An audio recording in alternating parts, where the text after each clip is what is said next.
Here we go. Competition starting to get thick, it's the click, so I hope you watch your A game. Mate, no rain from the track when we unite and spit. This isn't A game, better bring your A game. Competition starting to get thick, it's the click, so I hope you watch your A game. Mate, no rain from the track when we. And now it's the Mike and JD show, and I am your host, Mike Gilbert, and I'm joined as always by JD by God Oliva. How you doing, JD? I'm good. I'm still not used to A game leading us off. Yeah.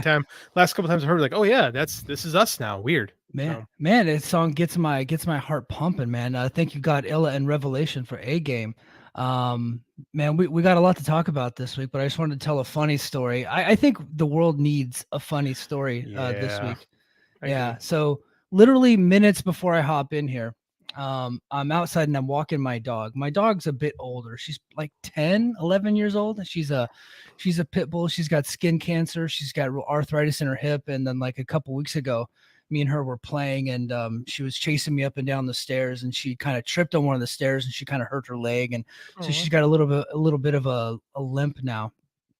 And so but she still thinks she's the toughest dog known to man. So we go outside and she's going to use the bathroom and she's just sniffing around. And I'm like, hey, come on. I have to get upstairs to go to the bathroom, dog. Come on, poop. And I'm like telling her to poop. And all of a sudden a little boy, probably 4 or 5 years old, walking a golden retriever goes by. So my dog starts yapping at that dog. And then his dog lunges toward me and my dog. And the little boy could not hold on to the leash anymore. And the dog just runs at my dog. So I pull my dog back. Well, her legs are bad. So she just kind of, when you do that, she just lays down and like kicks her little legs, even though she used to be like the toughest dog in the world. She's like, now my poor baby, she's just like laying on the ground. And like the golden retriever came up and I kind of like pushed its face back. And like the kid's older brother ran over, grabbed the leash and pulled the dog back. And then like I grabbed my dog and she's like 75 pounds. And like a feat of human strength, I picked her up and put her inside the house. And then she got her legs back underneath her and she starts yapping at the other dog through the door. And in doing so, I pulled a muscle in my back because as my doctor told me last week when I went in to go get my knee and my hip checked out, she says, Sergeant Gilbert, you are 40. You've been diagnosed with being 40. And I think I felt that tonight, lifting my dog up, saving her from a sweet golden retriever from down the road. Yeah, it happened to me when I hit 40 with we were talking about weight training and stuff like that before the show. And I had 405 and I was like repping 405 on the deadlift. And it got a little tricky. You know, when you start getting that fatigue and you start jerking a little bit more. Yeah, that was a mistake. I basically had to crawl out of the gym. And my chiropractor said, JD, you're 40 this year. What are you doing? Why are you deadlifting 400 pounds? You don't have to do that. And I'm like, dude, well, kind of. I think I do. Yeah. No, man. So we were talking about before we went on the air, lifting heavy when you're 40 is pretty stupid. And I recently, just within the last couple of years, I stopped going real heavy. I don't do anything over 225 anymore. And if I could stay even under that, I'm happy. I no longer feel the need to be the strongest guy in the room. And I never really was. I've had two shoulder surgeries. I've had a neck surgery. So like lifting heavy is I've never been like the strong, but I always tried, right? I always tried to be stronger than I was before. But now I'm just like, if I can just get in some good reps and good form, I don't care what the weight is anymore. That's how you got to be when you get older. I'm a kettlebell guy now, right? Nice. Kettlebells. I got some bands. I got some lightweight stuff that I'm trying to focus on now. Again, the age thing, but then I was a meathead, man. I was a Division I athlete. I was the strongest kid on my team. Like I took pride in that. I had the squat record at Northern Illinois University for a little while. That guy is gone, long gone. So here's the thing too. Let's dovetail this. Getting old sucks, and part of what sucks about getting old is seeing people that you grew up watching pass on, and then it's even scarier when guys younger than you fall away. And it's It's not the show I planned on doing tonight. I don't know about you, man. No, man, we had a and we're still gonna have a real fun show. We like to keep it lighthearted here, and we are gonna have a good time. We're gonna make fun of AEW. We're gonna make fun of WWE. We're gonna tell some jokes. But I feel like it's our responsibility to start off, and we'll get to Terry Funk. We're gonna go long on Terry Funk, but I really do want to start off paying tribute to Bray Wyatt, Wyndham Rotunda. Um, he passed away earlier today. Sean Ross Sapp reported that he had some complications from COVID, and that he had a heart issue that he was working through, and he was hoping to return soon. And today he had a heart attack, and ultimately he passed away. He's got a few kids, he's got a wife. We're not talking about just a pro wrestler here. That say what you want. I really enjoyed a lot of what he did early on. I was a big fan of his initial main roster run. But this guy is a husband, he's a father, he's a son. And he's a brother. His brother is Bo Rotunda. And just thoughts and prayers go out to him, his family, his kids especially, and then of course his immediate family. Mike Rotunda, his dad, legendary wrestler Erwin R. Shyster. Just a big loss to the pro wrestling community. Man, he's only 36. And 36. that's 4 years younger than me. And so, and I hate to make this about myself, and I'm trying not to do that, but I think it's only natural when you see a guy that young and you start thinking about your own mortality. You start, it really makes you think of just how ridiculous a lot of the stuff that we're all arguing about really is, and a lot of the stuff that we're talking about, and like, oh, you would fantasy book that? Well, you're stupid. I would fantasy book it this way because I'm smart, like that kind of stuff. Like, oh, Tony Khan didn't book this person on the card, he must be a bad person. It's like, it's all dumb relative, to what life is really about. And unfortunately, we saw a young man who was super, super creative, super passionate about pro wrestling, had a huge fan base, had a huge impact on the world of pro wrestling, and we lost him today, man, and it sucks. So Bray Wyatt, interesting. I remember I was working a job in Boston. This is January of 2014, and I had nothing to do, and I'm sitting in my hotel room, and I'm scrolling the TV, and I come past Monday Night Raw, and I hadn't watched WWE in 10 years at that point. Like, I had checked in and out. I had checked more in and out of Impact than I had checked out of WWE. But I watched, and it got to the main event, and it was Ryan Danielson. I recognized him from, just paying attention a decade prior, and Bray Wyatt and the cage, right? Mm-hmm. And I was astonished at how just over Bryan Danielson was at that time. Like, seeing the crowd do the yes thing, first time I had seen that. And this Wyatt character intrigued me. And it kind of brought me back, right? That one trip, that one job in Boston. I don't know if I'm here if I do that job, if I don't take that job and just happen to watch Raw on that evening, right? It just, there was something about what I saw that night that just made me interested again. Also coincided with the wife canceling cable and getting Roku full time. So I just started watching more wrestling, and like, I just, I didn't love everything about Bray Wyatt, but you couldn't not respect his creativity and what he tried to do with professional wrestling. The original Bray Wyatt character, the cult leader, the Waylon Mercy seen to its full potential was awesome. Stuff that happened after that's up for debate. But man, that original Bray Wyatt was definitely one of the more interesting characters that we've seen in the last 20 years or so, I'd say.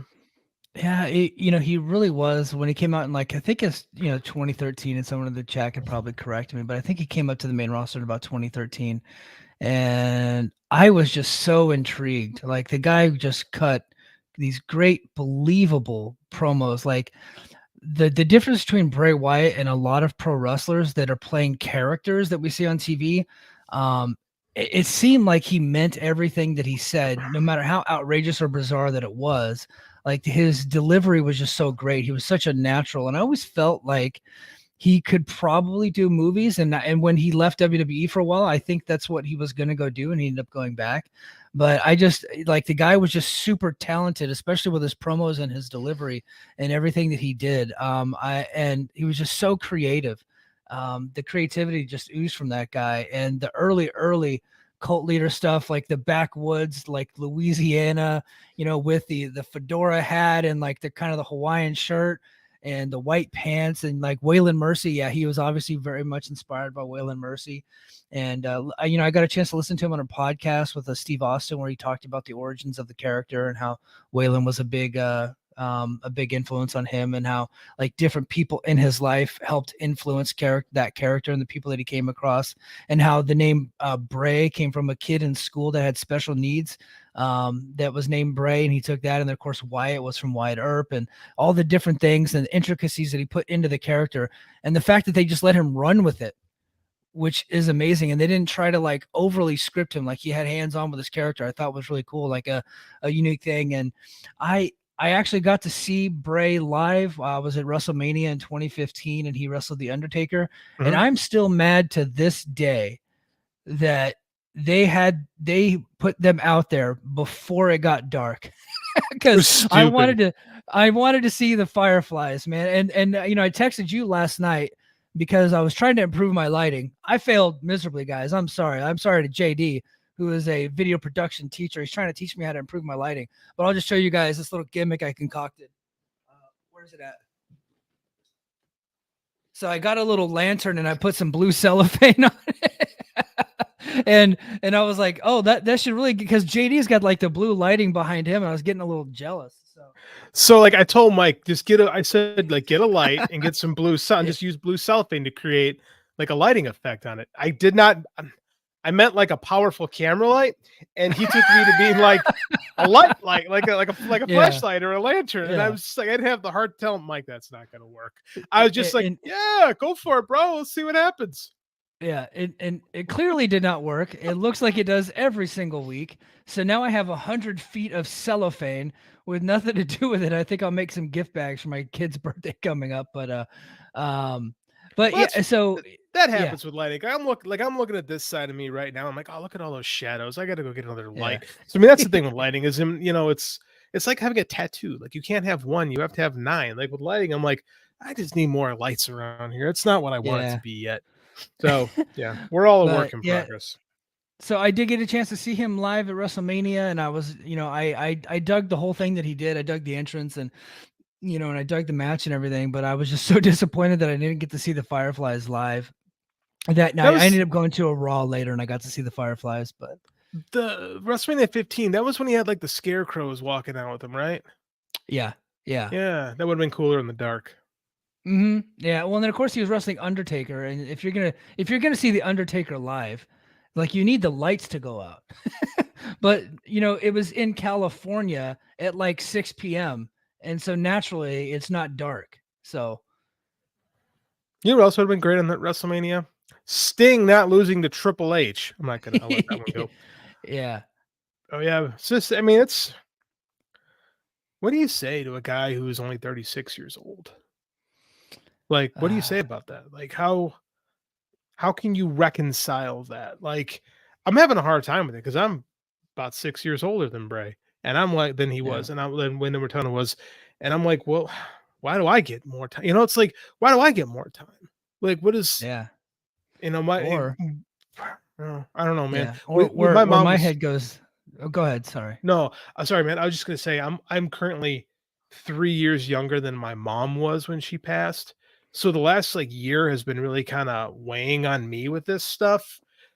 Like, again, my mom died of a freak thing, but it's still kind of like itching away at the back of my head all the time. And these things, I think it's human nature to be a little selfish about them. Because how else do you process death but just wonder, well, when's it my turn? Yeah. Yeah. We lost a viewer with that. Cool. No, I totally get it, man. I think it's just natural. Especially when, I think we got to see Bray grow up, and that's also a hard thing. Like, I know it's on TV and we didn't really know this person. But we got to see him from his early days in NXT, where he was Husky Harris, and then he goes to NXT and he creates his character and he's workshopping it. And then he comes up through the main roster. and then he becomes one of the biggest stars in WWE, like one of the biggest merch sellers.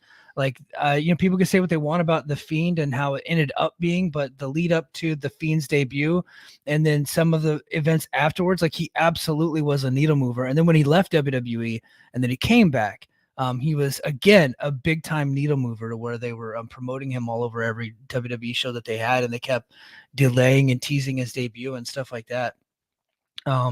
We've seen this guy, grow up. I'm a few years older than him, but I've been seeing him on television for the last 10 years, and from 26 to 36, that's pretty crazy, right? Just to see a guy, and like that's the prime of your life, essentially. And now he's been taken away from us just way too soon. And you're right, naturally, we all have this instinct to make everything about ourselves. And one of the first things I did was just kind of like, man, I'm 40.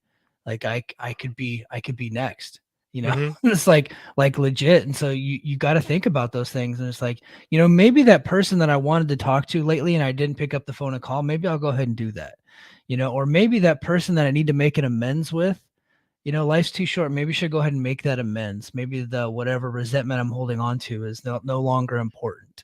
It makes you think about that stuff. No, for sure. That's why I can't be mad about my hobby. Like I see so many people just hate post about this thing they're supposed to love and do nothing but complain about it. And I'm like, I don't have time for this. Like I don't have time to just be just in the constant negative cycle of this is bad, this sucks, everything sucks. I'm like, then what? Just one of the smartest things I heard was when you don't like your hobby anymore, it's time for a new hobby. So I never want to, because that was there. And it's not hatred that kills a hobby. It's apathy. It's when you stop caring altogether about it. That's when you walk away. It's not getting mad about something. It's when you just go, whatever, so, but here we are. And it's funny because I fully expected to talk about Terry Funk today.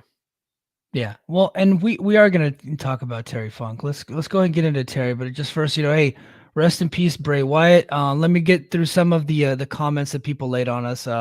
So Joseph G, I think the G stands for Gilbert. I'm pretty sure this is my cousin. Maybe. Said Bray was such a special and unique character. The Wyatt's facing off with the Shield for the first time. Wyatt's facing off with the Shield for the first time. It was the first time I can remember. This is awesome chant before the match ever started. Yeah, that was pretty unique, man. That was really cool. I remember that moment very well. And then our buddy Josiah, the death of Bray Wyatt hit very hard. He was so young. King Sir Victor, rest in peace, Terry Funk and Bray Wyatt. And then we got Jonte Brown. Do you know who Jonte Brown is? It'll be Godilla. Godilla, A game. He's bringing his A game here tonight with us in the chat. He said, "What a shame." So, yeah, man. Rest in peace. Super, super sad. And then we have to go from one sad story to another really sad story. This one hit me hard yesterday, man. And probably not as hard as the Bray Wyatt thing, because Bray Wyatt because we're so close in age and it was so sudden and out of nowhere. I didn't expect it. That one had me feeling like a certain way. But Terry, when he died, in a weird way, it did hit me hard, but then it gave me the opportunity. It reminded me that I need to go back and enjoy one of the guys I grew up loving, and that I enjoyed so much for most of my life. Honestly, you think he wrestled for 50 years. I've been watching him since I was a little kid, and I watched him wrestle from the late 80s, from my era, whenever I watched him, all the way up through the 2010s. I got to see him wrestle in the 2010s. So, man, Terry Funk just won an all-time legend. We lost him. This one wasn't sudden, and it wasn't totally unexpected, but yeah, he passed away yesterday at the age of 79, almost 80. Yeah, this one hit me harder than Bray Wyatt. Bray Wyatt hit me in that selfish spot where I'm like, could it be me? Terry Funk hit me in that spot where it's been too real lately with watching the guys that we saw as kids starting to die, which again, that just happens when you get older, is the people that you admired and you watched as a kid, they get older too. And Terry Funk was one of my all-time favorites. I love Terry Funk. I wrote something for our Patreon about Terry Funk in 1989, which is in my opinion, one of the best years of professional wrestling, just all around. NWA in 89 is for me my Prime deal. So I got to write a little bit about that. It's available for the Patreon guys right now. I'll probably open it up within the next day or so to everybody to take a look at. But this with Terry Funk, it's one of those. Bray Wyatt was sudden. Terry Funk was the guy that everybody kind of like, man, I hope Terry Funk's okay. You know, we've been seeing that a lot online for the last couple of years. Man, I hope Terry Funk's okay because he was so giving, right? Like Terry Funk is one of the in some like it's so funny because he would come in. I compared him in the article to like a cow. We'll talk about this in the overtime more, but I compared him to like a cowboy. You know, like a cowboy movie. You ride into town, you fix the problem, you ride away, and that's just kind of what he did. And like the fact that I love that the last time that I remember seeing him on TV was with Moxley when he was still Dean Ambrose doing the that whole the aborted Brock Lesnar match at WrestleMania. Yeah. Where they had that kick at that one last fantastic Terry Funk promo, and then they did nothing with it. But you know, I don't know. It's that one hurt. That one hurt a lot. Yeah. Yeah. And the man, so you know, Terry, he was around for over 50 years. But I was like thinking about, you know, a couple years ago, X-Pac had said something about him, and then I quote tweeted, "It's like we need to have like a Ken Burns style documentary about Terry Funk," which is crazy because we were just talking about Ken Burns last week.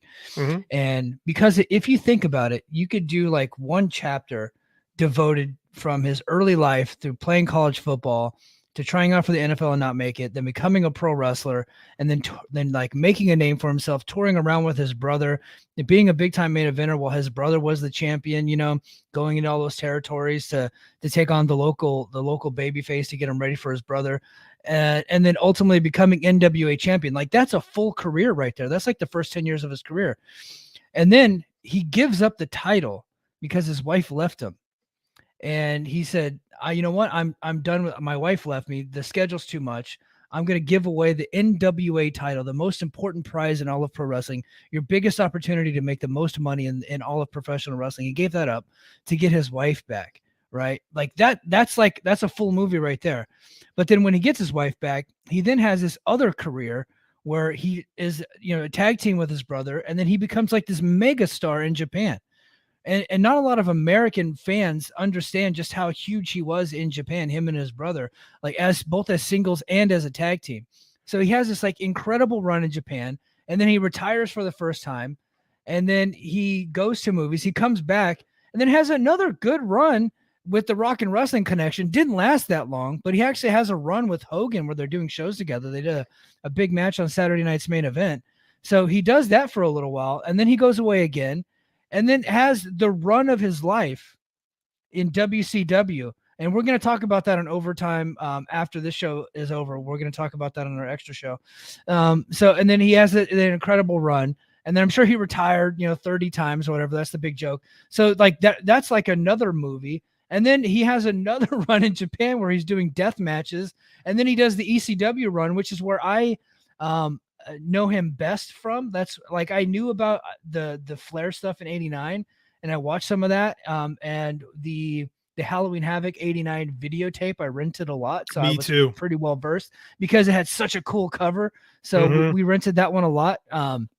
But at my peak wrestling fandom was, when he was in ECW, and that's where I really got to know Terry Funk. And so like my most common knowledge of Terry Funk was as the legend Terry Funk, the hardcore legend, the crazy guy, the 50-year-old, 55-year-old guy doing backflips off of ladders onto people, doing, Born to be Wired with Sabu and the barbed wire match and all that stuff. So he has that whole career. And then he comes back to WWF as Chainsaw Charlie, which I think that's probably a chapter that everybody can forget. But I look back on that fondly because the only time I ever saw Terry Funk live was as Chainsaw Charlie, and he would go around the ring, and when the cameras weren't looking, he would take off the pantyhose from his head so everybody could see that, no, it's me, Terry Funk. He would take it off to the live crowd, and then as the camera zoomed back on him, he put it back down. That way he didn't get in trouble with the bosses. So I know that was like a ridiculous part of his career, but I actually got to look fondly on some of the Chainsaw Charlie stuff. And so he has that awesome run in the Attitude Era with Mick Foley. They do the thing at WrestleMania 14. They win the tag team titles in the dumpster match, the only good dumpster match in the history of pro wrestling. And then like later that summer, he ended up flaming out. I think he became a tag team with Too Cold Scorpio at one point. And then he had this really great match on Monday Night Raw. I can't remember. Mick Foley had turned heel and he was trying to chase Austin, and Vince put him in a match against Terry Funk. And like they're fighting in the aisle, like beat the crap out of each other. They're fighting in the aisle. Funk does a moonsault off of like this balcony on top of him. It was like just randomly out of nowhere. It just had, an insanely great hardcore match with Mick Foley and Terry Funk on a random episode of Raw. I don't even know if it was live or taped, but yeah, he had all the he ended up doing some WCW stuff. I remember one match in WCW later, like after that, where he wrestled Dustin Rhodes inside of a bunkhouse and he got kicked by a horse. You remember seeing that? Oh my God, you fucking horse. I'll kick your ass. Yeah, I was in WCW, man. It was so great. Oh, you look, Josiah jumps in. He said, yeah, Funk cut an all-time great promo on a horse in WCW in the year 2000. Only Terry Funk could have cut a promo on a horse. I'm sure it's not the only promo Terry Funk ever cut on a horse, quite frankly. Just the only one that we saw on television. There's that funny story that when he was working for WWE in the 80s, he just quit randomly one day because he said his horse was sick and he had to go. That's just Terry Funk, man. I mean, that's what was cool about him, is he would just come in, do his thing for a little bit. He could never stay in one place for very long. Right, because remember he popped in WCW again in '94 for a little bit. He was part of Colonel Parker's crew, and then he did some Slamboree, Smoky Mountain, Slamboree time. Like he just, and he'd said WCW 2000. He just showed up for a little bit in 2000, the worst era of WCW. There was Terry Funk. Yeah, it's just this is a shitty week to be a fan, man. Really? Yeah. It really is, but you know what? Like it is, but I think this also a good opportunity to go back and kind of appreciate what a guy like Terry Funk did, right? And all the different incarnations of Terry Funk, because there's so many different versions. It's the same guy, but he had just so many different varying chapters of his career that you can kind of reach back to. And young people can now go back onto YouTube and it's like, I want to see the Funk brothers versus Stan Hansen and whoever, I think 10 or whoever Stan Hansen's tag partner was in the 80s. I want to see, the Funk brothers in All Japan in the 80s. You know what I mean? They can go back and just see how heated those matches were. They can look back at his NWA stuff in the 70s, and that's just really, really learn about and enjoy the guy. He just had such an amazing run, right? Like, and runs, like, nobody talk about like a guy like a Chris Jericho redefining himself, and like that's the guy who like never had to change who he was, but who he was fit in no matter where they were. Yeah. Right? Like it's the same Terry Funk in ECW that there was in basically WWF in 86. Like it's the same guy, but there's something about him in that era that makes the character completely different for some reason. And I can't think of many other guys that came through the business, didn't really change who they were, both like in the ring and out of the ring, like just change the person that they were and become the heartbeat of the promotion so often, without having to change themselves. It's just, it's pretty fascinating, actually. He's an amazing, amazing performer. Yeah. He never really like, he didn't exactly change himself, but he did like evolve with the times. And that was one of the things that he was able to do. Like he never really looked down on the younger generation. He tried to learn from the younger generation. Now he wasn't about to do a lot of the stuff that they did, but look, he wasn't doing moonsaults off of ladders and, in St. Louis in 1969. Right. Like, but in 1997, he's doing that in ECW, right? Or he's doing it in 1998 in WWF. Like he just kind of learned and he evolved and he listened and he always did what he could to help out that next generation. And that's why he continued to be such a presence in pro wrestling, because he was just so revered, because he never really treated anybody with, anything other than dignity and respect. That's why you're not seeing anybody like, sometimes somebody will die and then someone, there's always gonna be like one asshole on social media, like trying to crap on them. Like you're not getting that with Terry Funk, right? No, like because just he was just so great. He was just one of the greatest that's ever done it. And I was just thinking, I was like watching back some of his 85 WWF run, just like simple little things. Like Hulk Hogan would punch him, and Terry Funk doesn't just get punched. Like his whole body gets punched, right? Like you barely touch Terry Funk, and his whole body is a wiggling, right? He doesn't just like fall out of the ring. He has to do it in the most dramatic fashion possible. Slide off the rope, bouncing, bouncing, bouncing. His feet gets caught on the ropes, and then he just plops down on the ground. Like everything about him was just so above and beyond what everybody else was doing. He like made it a show, and he would do that same thing whether there was like 10 people in the arena for ECW or 20,000 in WWF. Like he was just always giving it everything he had. And he was smart enough to know when it was time to give something a little bit on the funnier side and when it was time to be violent. Right? Yeah. Like there was time, like, and he could feel that better than anybody. And he was such an amazing promo. Like a Dusty Rhodes, and the fact that like you felt real, right? Different style of promo, but like you believe Terry Funk, like the middle-aged and crazy, the Jim Ross adage of him. I always felt that when he was on the microphone, right? He always came off to me like he was a little crazy because, quite frankly, he Yeah. was probably a little crazy, right? Yeah. And it was Yeah. believable. But I mean, at some point, he went from being this lunatic to being he was like your lovable lunatic uncle, Yeah. Man, the world's a worse place without Terry Funk. Yeah. So outside of 1989, because we're going to go into 1989, which is one of the great years in pro wrestling history. What is one of your like go-to Terry Funk matches outside of 1989?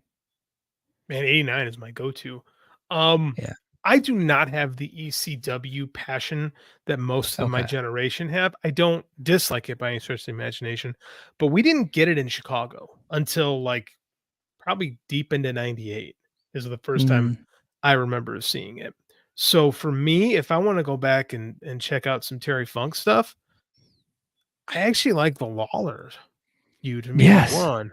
Mm-hmm. That empty arena match, which is way better than it has any right to be. Like Yeah. I mean, it's just two consummate professionals who could get, I hate to use the term blood from a stone, it's such a cliche, but I mean, like, I really love like our buddy Scotty Wrestling, right? Or the Joshi Machine. Like, he's like, I want matches to look at. And part of me is like, yeah, you watch, I mean, New York Knockout, Flair and Funk, that's the match, And then I recommended Lawler and him from 81. And then I thought, like, this with Funk, I think with a lot of guys from that era, it's about more than just matches. It's about the vibe of the person, right? Because for so long, wrestling on television wasn't about the match. It was about the personality. It was about inspiring you to come see these people live.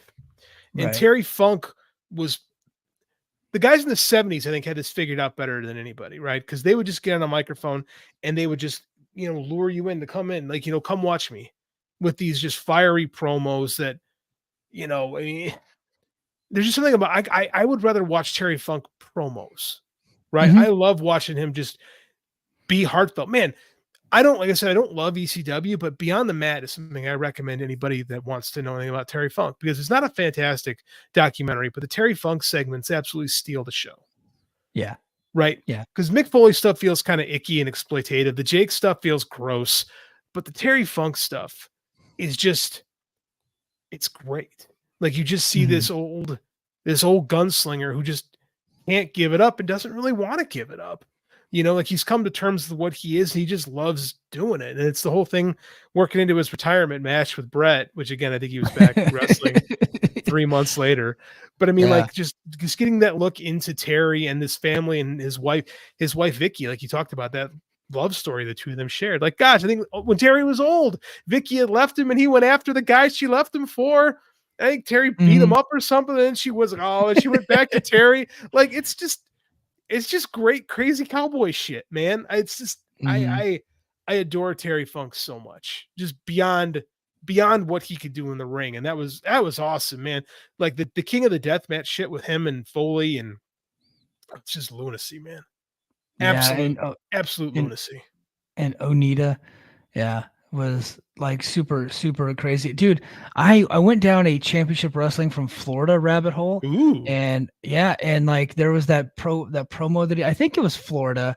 Somebody might correct me on that, but I think it was Florida where he did the promo where he's in the shower and he's covering himself with motor oil and just going crazy, just screaming into the microphone.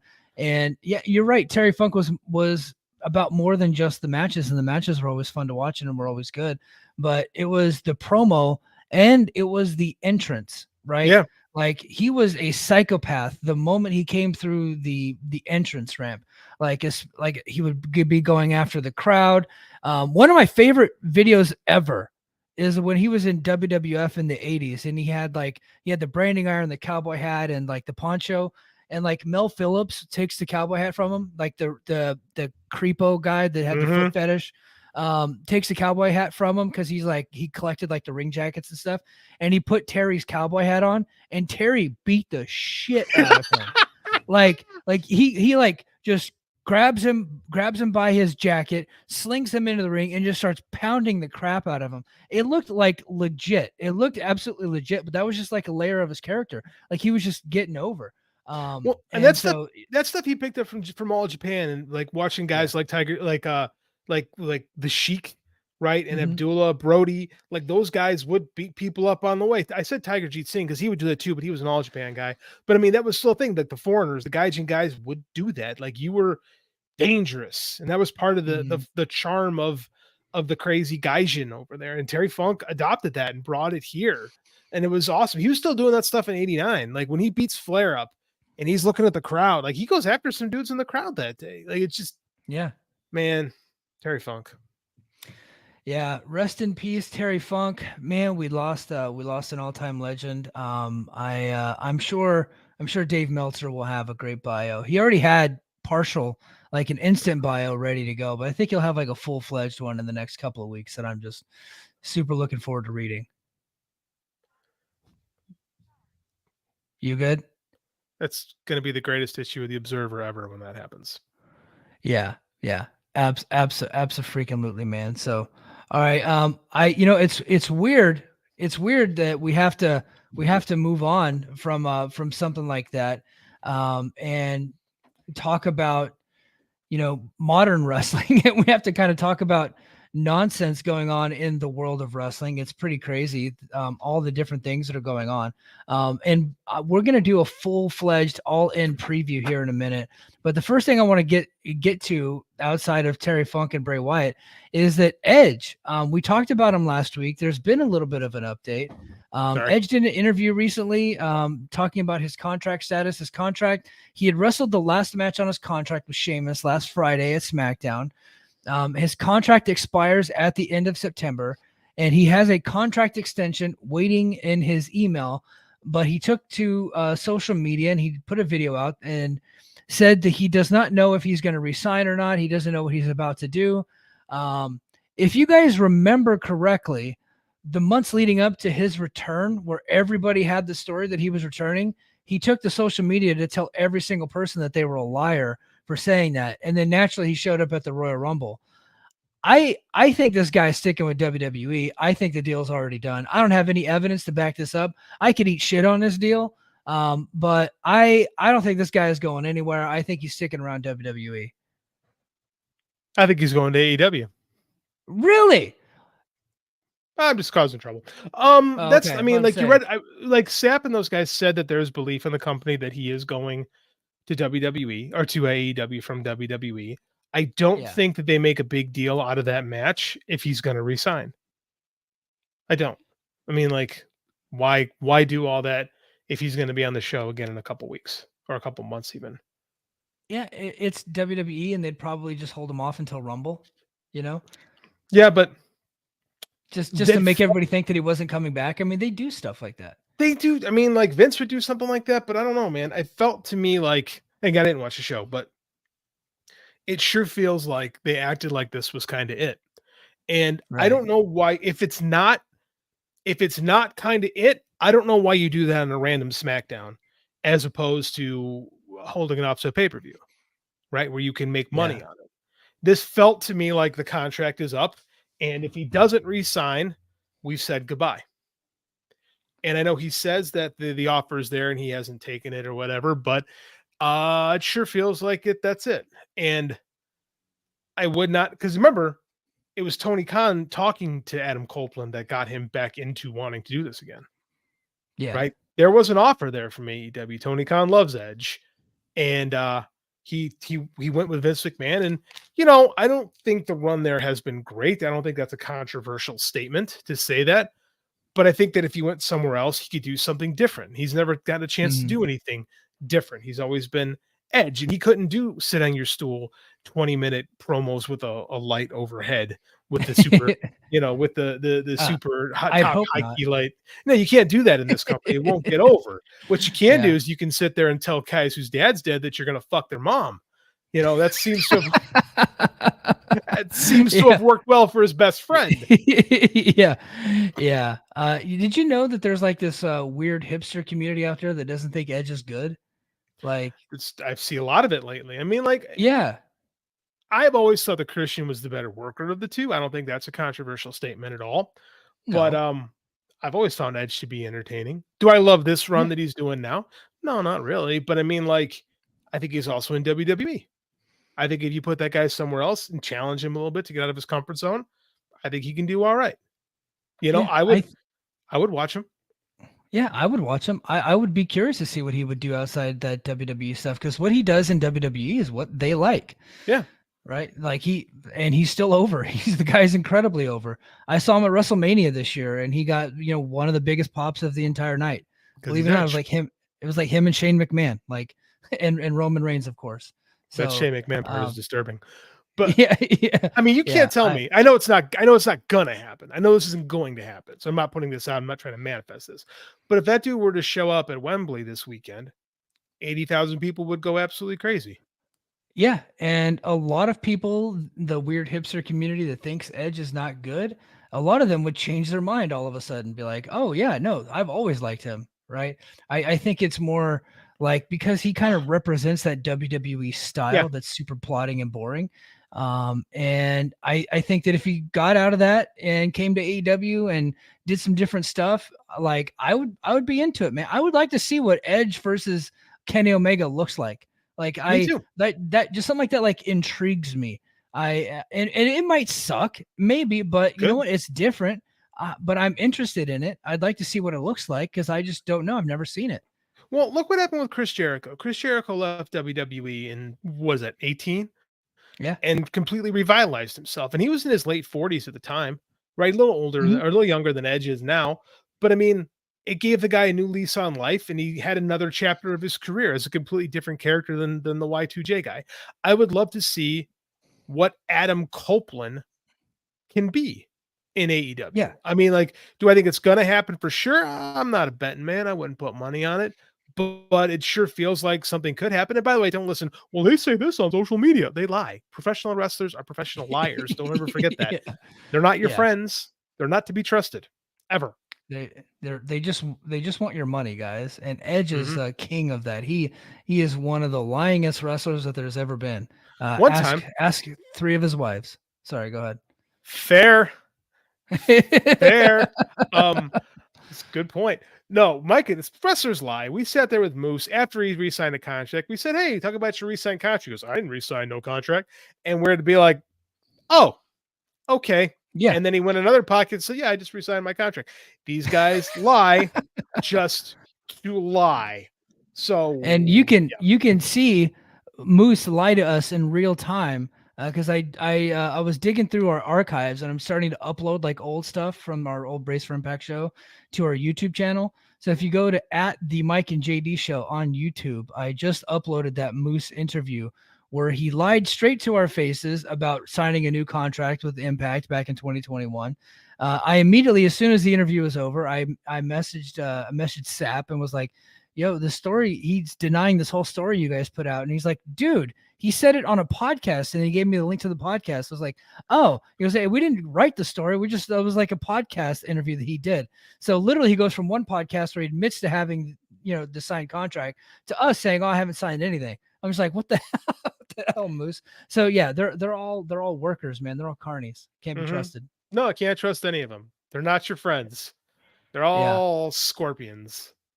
Yeah, but I Yeah. mean, like, but I would like to see it because I'm a fan of like things happening, right? I'm a fan of what can we do interesting, right? And I think that sometimes, trading talents can be a good thing, Yeah. right? Yeah. I'd like to see Edge in AEW. I think that would be interesting. Yeah, me too. All right, guys, before we get to our all in preview, I want you guys to check us out on patreon.com/, the Mike and JD show. We've been cranking out a ton of content. JD you just wrote an article today about Terry Funk's run in 1989. He has another article waiting in the wings already written, and it's going to be coming out this weekend. So stay tuned for that. I also released 2 Brace for Impacts over the weekend, plus our Patreon exclusive show, Overtime with Mike and JD, was on there. We already blew past our first goal, so we're 19 subs right now. Help us get to 25 subs. Tell your friends. Head to patreon.com/Mike and JD show. Help us pay for this podcast. Help us stay in business, and help convince our wives that this is okay for us to do, to neglect them every Thursday night. I would really appreciate that. Money helps that. Money helps that cause. So My wife's in bed asleep right now, but justify me not being able to sleep before a Friday at work. So that's what I would appreciate. Yeah. Before we get into, we'll just get into All In preview, because there's stories tied to All In that have been surrounding All In. So as we get to those matches, we'll talk about the stories surrounding them, if that makes sense. So, All In coming up this Sunday. It's at Wembley Stadium. The biggest event in the history of pro wrestling outside of WWE. I don't think that's even a controversial statement. AEW 0 Hour starts off Ring of Honor World Tag Team Championship. MJF and Adam Cole versus Aussie Open for the titles. Who you got? I'm going to take MJF and Adam Cole. I think there's more stuff to be done. Even if there's a title change, I think the idea of the two of them being co-holders of tag titles while feuding, I think there could be something there. And I think there's more. I think there's more there because Aussie Open hasn't been built yet here. Yeah. I think that they're flexible enough to lose early. And I think there's more storyline potential with those two holding that particular set of belts. Thoughts? Yeah. I think you're right. I like them as the ROH Tag Team Champions. And I think it adds another layer to the story, and it gets Aussie Open in front of 80,000 people, which is cool with me. Although dipshit McGee, what's his dickhead's name? Raj Giri. Which dickhead are we talking about? Oh, Raj.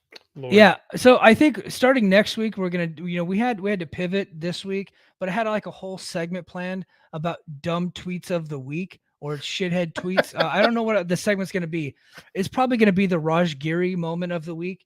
But this guy, like somebody said, oh yeah, but they have Aussie Open on at Wembley Stadium, so that's cool. And he kept like, yeah, Aussie Open's great. He could have just said that. Instead, he's like, who the fuck is Aussie Open? Nobody knows who they are, or something like that. I can't remember what the exact tweet said. Paraphrasing. But basically questioned, like, who cares about Aussie Open, essentially, because they're not famous yet. Would he say the same thing if they put the War Raiders on? Oh, if WWE was doing a show in Wembley and the War Raiders were on a pre-show, would his dumbass say anything to that effect? No, of he's course clearly not. got an agenda here. Yeah, of course he's not, a because dickhead. He is a dickhead who doesn't know what the fuck he's talking about. But he's a millionaire who sold a website that used to have some credibility at some point. So, fuck that guy. It's going to be a good match. And the Aussie Open will be something in this country within the next year. So yes. It's like, just because somebody's not famous yet, that doesn't mean they shouldn't be on shows. How the fuck are you supposed to get them famous if you don't put them on TV? How are you going to get them over if you're not putting them on your biggest shows? Man, I'll tell you what, having Lord Littlebrook on that WrestleMania 3 card nearly killed it. Yeah. Geek. Trios match: Kenny Omega, Hangman Adam Page, and Kota Ibushi, versus Jay White, Juice Robinson, and Konosuke Takeshita. Excuse you. I normally would say the Elite go over, but I think because we're all assuming that we're going to get Takeshita Kenny in Chicago. Yeah. So it would not surprise me to see the Bullet Club guys and Takeshita get a win here. I mean, like, the head says go with the Elite. It's the Elite, but I think I'm going to go with my sleeper here and pick the Bullet Club guys and Takeshita. If Mike were booking, Takeshita pins Omega. That's how I would do it. Yeah. Clean or not, doesn't matter. Takeshita pins Omega. That's what I would do. 100%. Yeah, I can get on board Yeah. with that. I would quite enjoy that, actually. Yeah. Sting and Darby Allin versus Swerve Strickland. And now Christian Cage, no longer AR Fox. There's rumors going around as to why AR Fox was pulled. I think he's in the doghouse right now. Because not only did he get pulled from the match, he got pulled from the entire angle. He got kicked out of Mogul Embassies. Swerve's a great promo, so he was able to pull it off. But the whole thing was just, but the entirety of it just sucked, right? Yeah, I don't know if it sucked. I don't know. I don't think it sucked. It was rushed, but I thought that rushed. I thought Swerve's performance carried it to something at least interesting. Look, Swerve's a great performer. You can give that guy anything; he's probably gonna make. But I think that the rushing of it and the content of it, and I think they did it because this guy's in the doghouse, or else they would have just done another injury angle. Mm-hmm. They could have done an injury angle to pull him from the match, like they did with Phoenix, who we'll talk about a little later.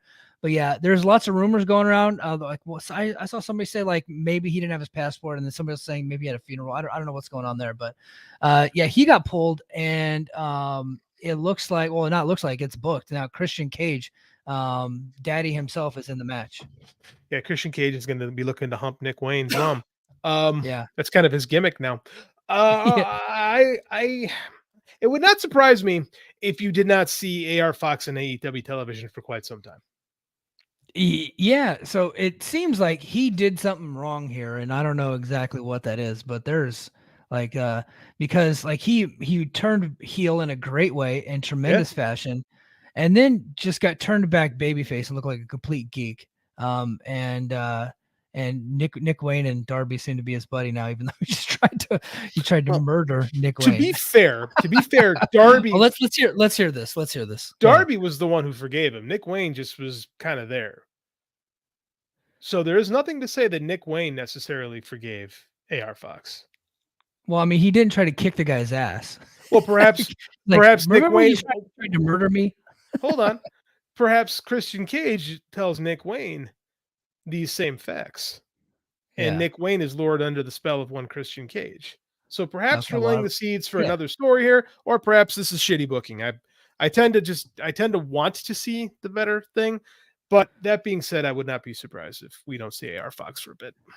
Yeah. But again, kudos to Swerve, man. I think he turned he turned a chicken salad out of chicken shit, or whatever you call it. However that phrase goes, yeah.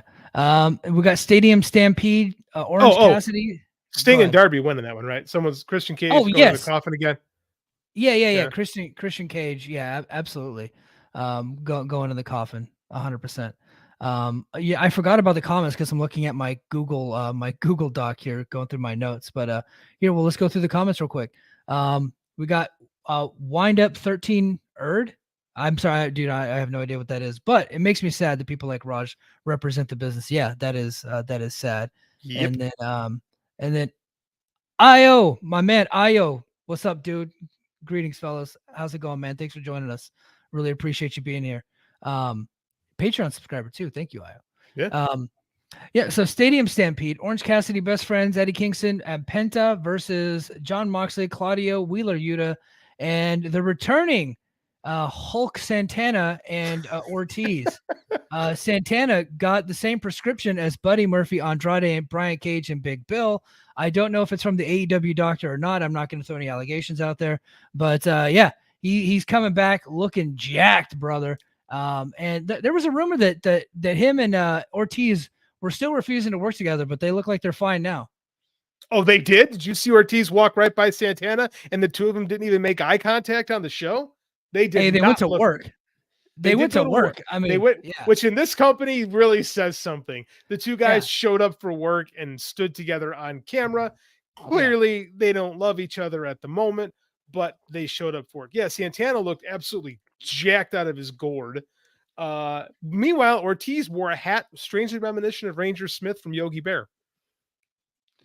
Yeah, he looked like he was going to a Taylor Swift concert. I didn't know what the hell he was up to, but I don't know what Ortiz is thinking with the new outfit. But I'm excited for this match, to be quite honest with you. I think this is gonna rule. Dude, they always rule. Like every Stadium Stampede, even the silly one. I thought that was good. Like, the the silly one was perfect for the spring of 2020. Yes. Yeah. I think that's exactly what we needed at the time. It absolutely worked. Yeah, great stuff. Who you got winning? BCC. Yeah, I don't think that you want Santana or Ortiz. If you're going to try to get behind these guys and push them again, I don't think you want them losing. You know, let one of the best friends lose. That's what they do. Yeah, Chuck Taylor's right there. Yeah, yeah. And now we got the real World's Championship: CM Punk versus Samoan Joe. Yeah. You remember that from TNA? I do remember that. That's why I chuckled. That's old school. That's some Brace for Impact stuff. I think this match could be a lot of fun, or it could be really bad, and I'm not sure which way it's gonna go. Yeah, you know what? I'm gonna be inclined to say that it's gonna be pretty good. But I'm also kind of, a big fan of both of these guys. Me No matter too. no matter what Punk's behavior is behind the scenes, I just happen to find him fascinating and I like his matches. So We got a YouTube comment on that last week. These guys are Punk fans. I laughed. yeah, I liked it. I guilty. clicked, yes, we are. Like We are, but we also like when he's being an asshole, we say it. he's an Right? asshole. It's like we're being an asshole, but also at the same time, I think the Young Bucks are kind of being babies. Yeah, Right? can we agree that everybody is being a little much in this whole scenario? I tweeted out the other day. I'm like, I can't believe, because people were still litigating this thing online, like hours after Terry Funk died. I'm like, my God, Terry Funk is dead, and you guys are still fighting it. Like not them, but like fans. Yeah. I'm like, you guys are wasting your Yes. online time to talk about this crap when a legend is dead. Come on, man, what are we doing here? Yeah, go watch some goddamn Terry Funk promos. Stop worrying about the antics between the Punk and the Elite. But yeah, the latest update I saw was that Punk has made several overtures to try to squash things, and the Young Bucks are just not interested. So I am now. It's like, yeah, Punk was the biggest asshole in the beginning, but I think these guys holding on to this grudge, not helpful for the company. They might want to just, accept that olive branch, squash it. You ain't got to be friends. No one's saying be friends, but come to work, have a meeting. I was in a meeting today with somebody that I despise. Now they didn't whoop my ass. Okay. Full disclosure, but I was in a meeting today with somebody that I despise, right? Because guess what? It's my job. I get paid to do it. I have to work with people that I don't like all the time.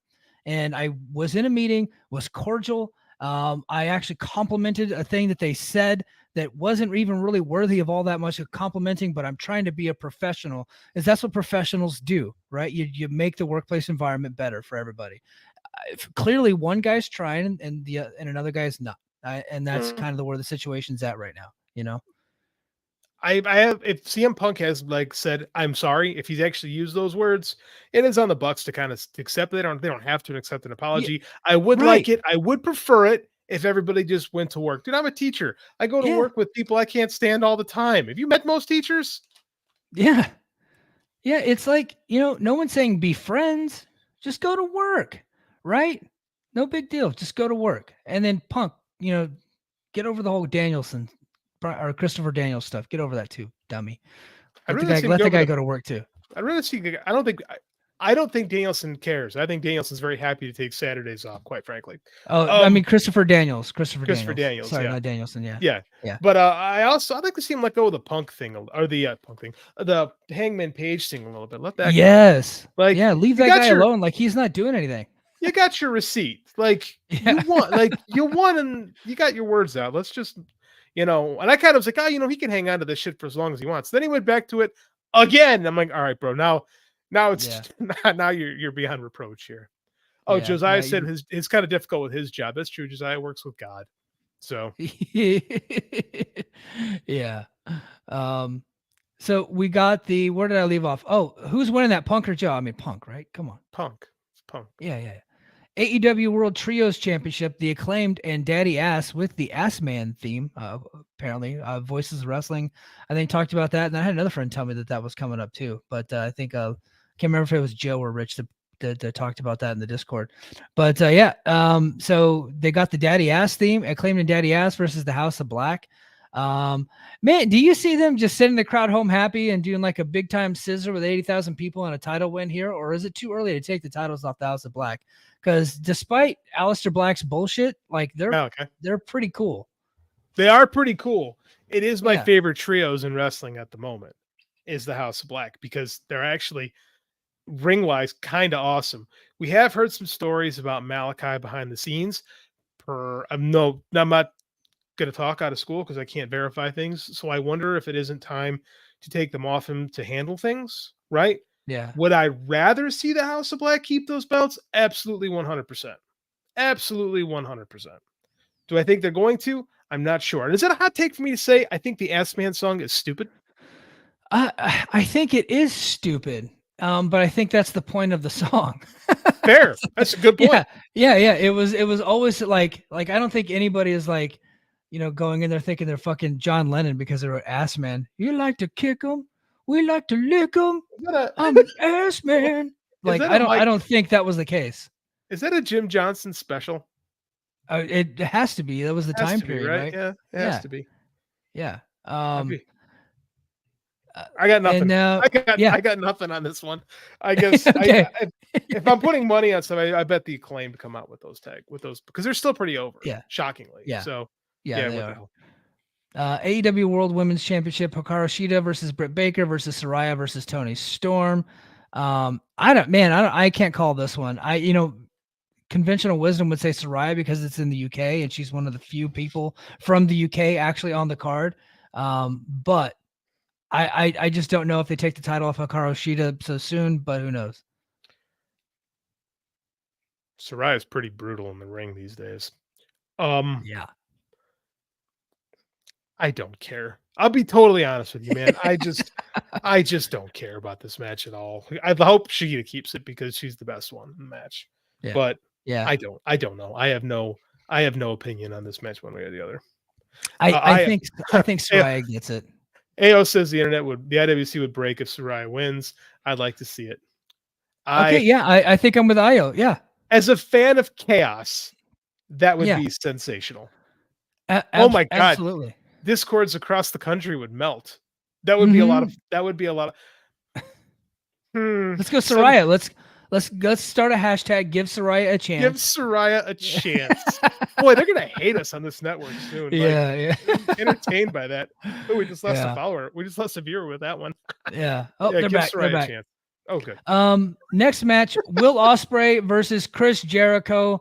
I'm gonna predict that this is going to be an incredible match because look, Chris Jericho's in his 50s, but he can still go when he needs to. And then of course he's working with the best wrestler in the world right now, and Will Ospreay. There's going to be tons of heat in this match. Will Ospreay is a UK favorite.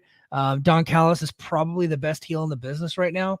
I just find this a match to be incredibly appealing. I'm really looking forward to it. I think Ospreay takes it. What say you?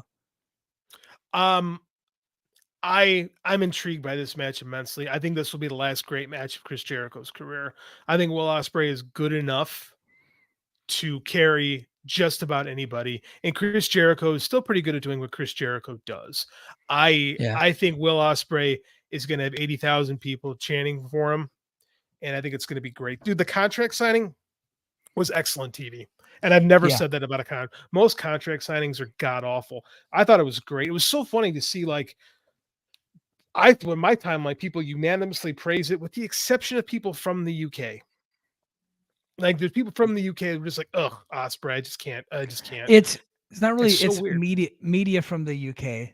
I just don't think that they have a good relationship with him. Fair. They don't. And Fair. there's probably multiple reasons for that, and I don't really have a good explanation. But it's just something about the UK media; they just don't like that guy. And he doesn't like them. He's not very nice to them either. No, I think you're right, but it was funny to me to see so many people praise that segment, and then the UK media guys are just like, "Yeah, no, it was bad," and I was like, "What? Really? That? Oh, wow! I was surprised." Like I said, I loved it. I thought it was great, and I think Will Ospreay. I don't know if it's gonna be a Davey Boy Smith moment, but I think the Davey Boy Smith moment, I've said it before on the show, was very overrated because it meant nothing in the long run. Yeah, he was gone 2 months later. 2 months later, he was gone. Yeah. And I think, and Will Ospreay sure did say, "Hey, my contract's coming up, and I'm going to get paid a lot of money." Dude, he's going to AEW. I think that deal's already done. I think he's just going to finish out his New Japan dates, and then by come January, he'll be in AEW.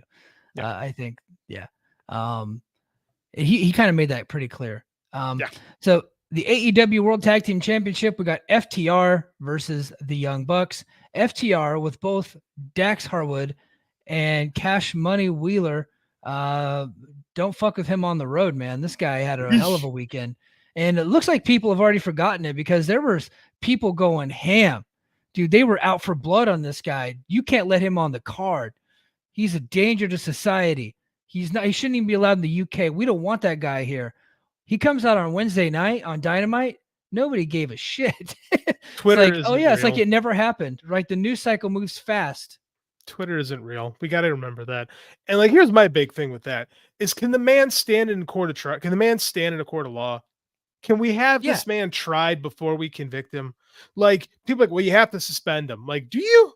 What if? Here's a crazy thought. What if the guy didn't do it? Like, I'm not saying he's innocent. Weird. But it's a he said versus he said thing, which is why you have a trial, right? Yeah. So maybe we, and if the guy did it, if this is the story and he brandished a gun on a road and did all this stuff, fire him, do what you have to do. I'm perfectly fine with that. But can the man get his day in court? I said, like, I told you this story. I had a friend in college who was accused of a very heinous crime, and he got suspended as we were showing up to our conference qualifier tournament, which is to get to the NCAA tournament. And the AD said, nope, he's done. And my friend spent 3 years of his life and tens of thousands of dollars in legal fees to get a not guilty conviction that took 30 minutes of deliberation. Wow.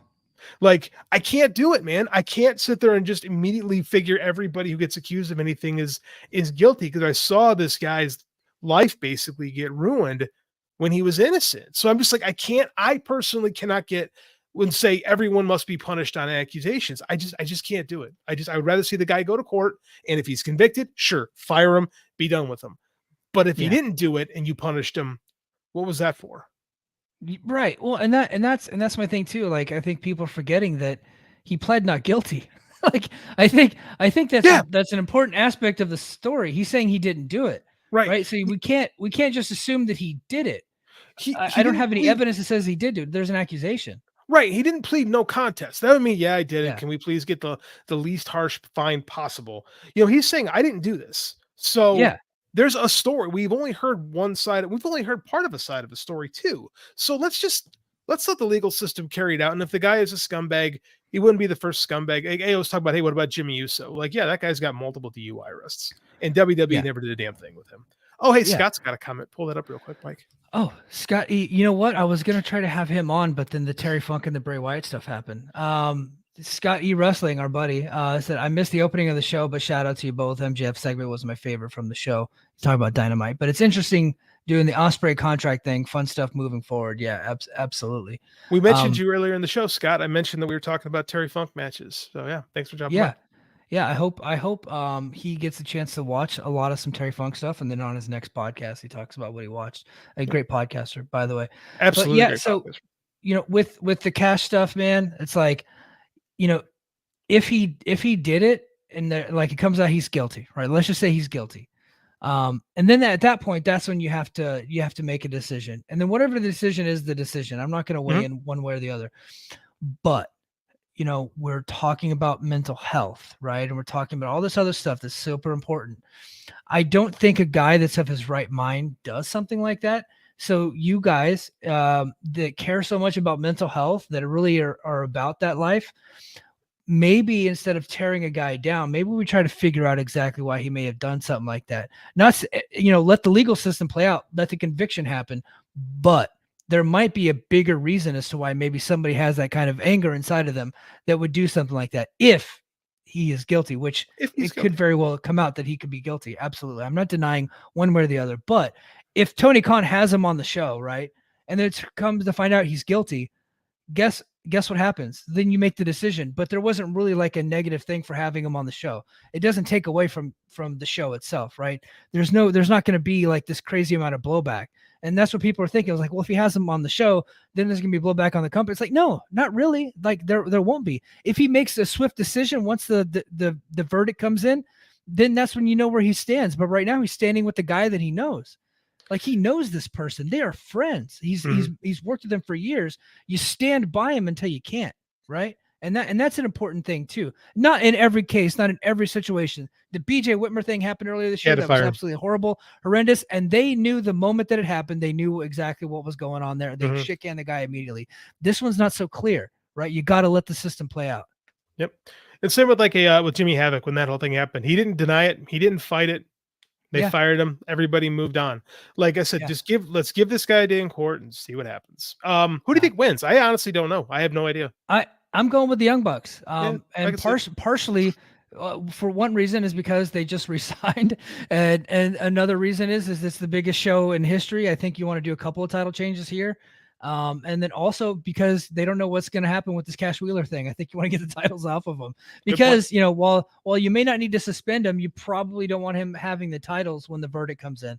Right. Yeah. So maybe you cool him off a little bit while you wait to see what happens. But I'm going to go with the Young Bucks on this one. I'll go with you on that. It makes sense. AEW World Championship, soon to be ROH Tag Team Champions, Adam Cole versus MJF in a storyline that is about to climax, a storyline that I hated its first couple of weeks, and all of a sudden the bastards got me. I love this thing. I just don't see them taking the title off MJF, but I think it's possible. I do too. I'm interested in this because this is a very unconventional storyline build. And some people hate it because it does lean way, way into the sports entertainment world, right? Yeah. But you can't argue that it's not the most interesting thing going on in the company, right, as far as the story goes. And it has captured people's interests and imagination. So they've got something here. I'm very curious to see where we go from here. Like, what role is Roderick Strong in the Kingdom going to play? Is Cole? I mean, they seem to telegraph pretty hard that Cole's going to turn on MJF. But did they do that on purpose? Like, did they push so, like, it's a sleight of hand thing. Did they push so hard to make you look at this hand that you don't see the other hand coming up? I mean, I don't know. Something interesting is going to happen, and I'm not sure what it is, and I'm not sure how it leads into next week because we need a hook to get us to go to that other show or to buy that other show. I'm going to the show. I bought tickets anyway. Yeah. But I mean, you need a reason to buy this next show, and it has to come out of the fallout of this match. And I don't know what that is. And that's going to be a real big test for Tony Khan because they tried that in WWE in 1991 with Hogan and The Undertaker and Ric Flair, and it did not work. Yeah. This pay-per-view is tracking to be one of the biggest that they've ever done. I think they had 90,000 pre-sales. And who the hell pre-buys a pay-per-view? I've never even thought about pre-buying a pay-per-view. I typically wait until it's on. Me too. It's like 30 minutes out, then I'll hit the button. But yeah, a lot of people were just like, maybe because they just need that Fight TV reminder. Oh, I guess if you're international, I don't know if Bleach Report does that, but when I used to have Fight TV stuff, I would get a reminder on my phone. Hey, your pay-per-view is about to start. So, but yeah, dude, I'm going to stick with MJF. Who you got? For the sake of conversation, I'll say Adam Cole. Okay. And then, the curious thing. So maybe they flip it to Adam Cole and then that sets up next week at All Out in Chicago. Maybe that's what they do. I don't know. And that's a good thing that I don't know. I don't know what's coming because you rarely get that in pro wrestling. We can typically see where things are going, but right now I just don't know what to expect, man. Not sure what to expect at all. Yeah, no, I'm with you. I don't know where this is going. I really don't. And that kind of excites me because sometimes it's pretty easy to see like, oh, I smell a title change here. Or I feel like this is coming here. I don't know where this goes because they really seem to lean it hard into Max being the top baby face in the company now, which is what it seems like the crowd likes. I could tell where things are going based on how my kid acts. And my kid hates MJF. And has hated him for years. And we were watching Dynamite last night. He looks at me and goes, Dad, I think I kind of like Max now. And I was like, really? Even though he cheated and beat Darby Allin? He's like, yeah, I think he's changed. And again, he's 7. So he's easy work. He's an easy mark to work. But like, hold on, kid. Let me teach you how to hold on to resentments, buddy. Like he'll learn that. He already figured out how to learn to hang out of resentments. Let me tell you, just not with professional wrestlers yet. Right. So he's feeling it, this MJF thing. So I'm very curious to see kind of where we go. Excuse me, I just bumped my microphone out of place. Yeah, I don't know. I'm gonna say Adam Cole just because we have conversation, but I don't know. Cool. Well, I'm curious to see where it leads, and then if he does win, then we will be right back here next week previewing All Out. So, guys, I want you to head to patreon.com/the Mike and JD show. JD has his article up discussing Terry Funk's run in WCW in 1989. We are going to head over there for overtime with Mike and JD, where we're actually going to talk about it. We're going to discuss our memories and our thoughts of Terry Funk's run in 1989. We're going to focus on that year specifically. You can also go up. I had 2 Brace for Impacts over the weekend. I will have another Brace for Impact out this coming up weekend, previewing the Emergence show, which just so happens to be on the same night as All In. All In's earlier in the day because they're in London, but Sunday night Impact has their Emergence show, which is on Impact Plus. So I'm going to preview that this weekend. I'm going to recap the show that aired tonight, and then after Emergence is over, I'm going to, like, maybe Monday or Tuesday, whenever I get a chance, I'm going to crank out some more audio exclusive for the Patreon recapping Emergence. So lots of cool stuff coming out on the Patreon. Head to patreon.com/the Mike and JD show. And until next week, mahalo.